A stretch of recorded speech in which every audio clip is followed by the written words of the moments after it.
Сәлеметсіздер ме оқушылар? Бүгін бізде Қазақстан тарихы пәнінен тест тапсырмаларын талдау сабағы. Сұрақ: алғашқы адамдар еңбек құралдарын неден жасады? Дұрыс жауабы Б. Алғашқы адамдар еңбек құралдарын тастан жасаған болатын. Бұл жерде А жауабы келмейді, себебі қоланы қола дәуірде пайдаланған болатын. С жауабы да келмейді, себебі темірден құралдарды адамдар темір дәуірінде жасаған. Д жауабы да келмейді, себебі мысты олар мыс кезеңде пайдаланған болатын. Сондықтан дұрыс жауабы Б. Екінші сұрақ: ғалымдар алғашқы адамдарды не деп атады? Дұрыс жауабы А. Епті адам. Ғалымдар алғашқы адамдарды епті адам деп атады. Бұл жерде Б және С жауаптары келмейді, себебі тік жүретін адам мен саналы адам епті адамнан кейін пайда болды. Үшінші сұрақ: пятикантроп деп аталатын адам қай жерден табылған? Дұрыс жауабы С. Ява аралы. Пятикантроп деп аталатын адам Ява аралынан табылған. Басқа жауаптарға қарап көрейік. Бірінші жауап А. Келмейді, себебі Францияда бізде саналы адам табылған болатын.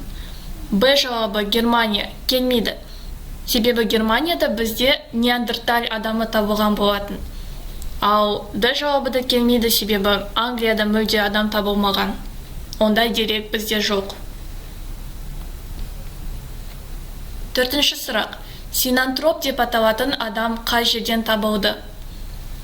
Франция емес, себебі Францияда саналы адам табылған болатын.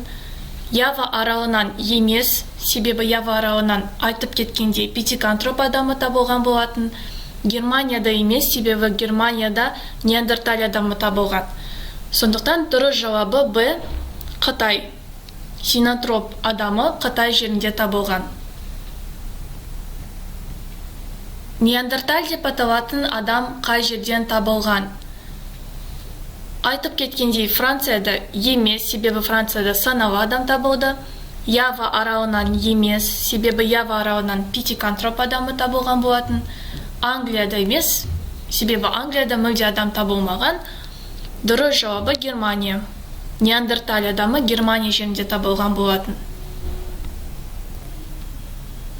Алтыншы сұрақ: бұдан 40-35 мың жыл бұрын қалыптасқан адам. Дұрыс жауабы саналы адам. С. Басқа жауаптарға қарап көрейік. А емес, себебі епті адам бұдан бұрын 1.750.000 жыл бұрын өмір сүрген. Б жауабы да емес, себебі тік жүретін адам бұдан бұрын 1.300.000 жылдықтарда өмір сүрген. Сондықтан дұрыс жауабы С. Саналы адам. Бұдан 40-35 мың жыл бұрын қалыптасқан адам түрі. Жетінші сұрақ: алғашқы адамдар кәсібі. Дұрыс жауабы Б. Терімшілік. А, С және Д жауаптары келмейді, себебі мал бағу, егіншілік, қару жасау. Бұл кәсіп түрлері бәрі қола дәуірінде пайда болған. Сегізінші сұрақ: алғашқы адамдар ұжымы. Дұрыс жауабы Б. Рулы қауым. Отбасы, адамдар тобыры және мемлекет ұжымдары рулы қауымнан кейін пайда болды. Сондықтан дұрыс жауабы Б. Тоғызыншы сұрақ: орта тас ғасыры қалай аталады? Жалпы тас ғасыры бізде үшке бөлінеді: ежелгі, орта және жаңа болып. Палеолит ол бізде ежелгі. Сондықтан бұл жауап келмейді. Келесі мезолит, орта тас ғасыры. Бұл жауап дұрыс. Энеолит ол бізде өтпелі кезең, және неолит ол бізде жаңа тас дәуірі. Дұрыс жауабы Б. Мезолит орта тас ғасыры болып саналады. Үшінші сұрақ: мыс тас ғасыры қалай аталады? Дұрыс жауабы С. Энеолит. Энеолит кезеңінде адамдар алғашқы рет мысты пайдалана бастады, сондықтан энеолит кезеңін басқаша біз мыс тас ғасыры деп атаймыз. Біздің заманымыздан бұрын 5-3 мың жылдықты қамтиды. Дұрыс жауабы Б. Неолит. Бізде А жауабы келмейді, себебі палеолит, ол біздің заманымыздан бұрын 2 миллион 600 мың 12 мың жылдықтар кезеңін қамтиды.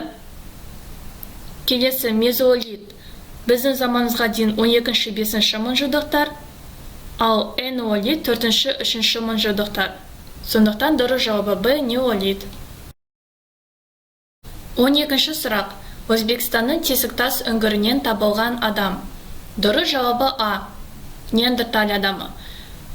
Б келмейді, себебі Кроманьон адамы Францияда табылған болатын. С да келмейді, себебі синантроп бізде Қытайда табылды. Питикантроп болса Ява аралынан табылған болатын. Сондықтан дұрыс жауабы А. Неандерталь адамы.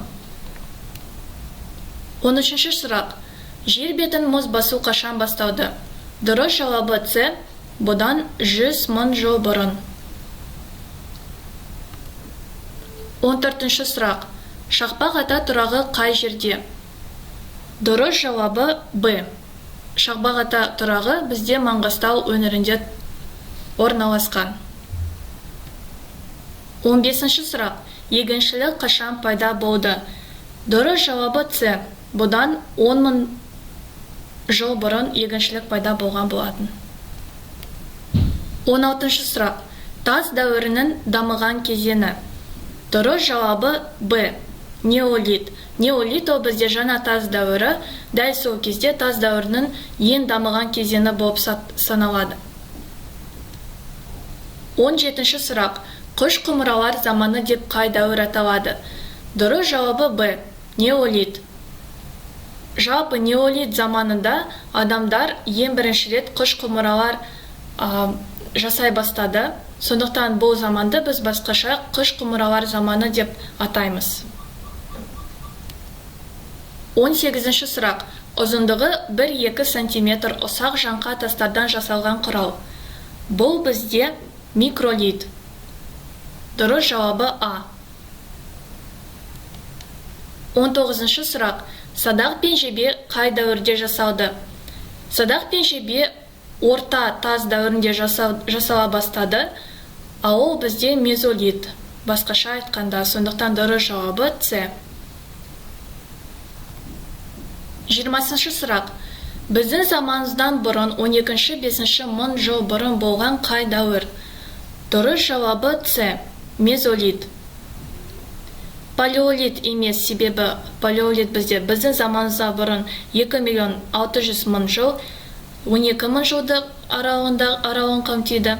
Неолит біздің заманымызға дейін 10-3 мың жылдықтарды қамтиды.